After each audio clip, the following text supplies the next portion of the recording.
dans toutes les communes, il y a des dizaines de familles, notamment dans les hauts donc, des communes, qui ont encore un besoin d'électrification, ce qu'on appelle l'électrification rurale, et notamment des extensions de réseau. On va y répondre au niveau du Sidelec, et c'est l'engagement que nous prenons.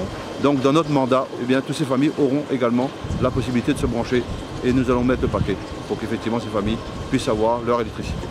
On prend par exemple une exploitation agricole qui est dans les hauts d'une commune, que ce soit donc des communes comme Saint-Paul, Sainte-Suzanne, ou je prends esprit d'autres communes importantes et une commune moyenne ou une commune petite comme celle de la Plaine des Palmistes. Partout, nous avons effectivement le monde agricole, mais aussi les familles. Ils ont besoin donc, de ce qu'on appelle des extensions de réseau. Et là, nous menons donc une politique promettant là aussi donc, un moindre coût possible pour les familles, ce qu'on appelle le reste à payer, qui est donc le minimum possible pour les familles. Et c'est l'engagement que nous prenons aujourd'hui.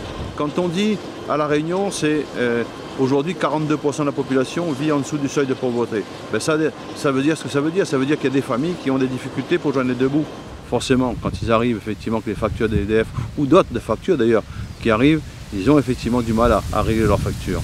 Et c'est la raison pour laquelle ces personnes qu'on appelle donc, qui sont de façon situation précaire en matière énergétique, c'est également donc, de leur offrir également la possibilité d'avoir ce qu'on appelle le pacte éco-électricité, donc avec notamment la prise qu'il faut, la prise éco-énergie, également les lampes éco, basse consommation, mais aussi leur donner aussi donc des gestes simples à réaliser. Et nous avons fait le calcul qu'une famille qui applique correctement ces éco-gestes, cette famille peut demain économiser jusqu'à 140 € par an.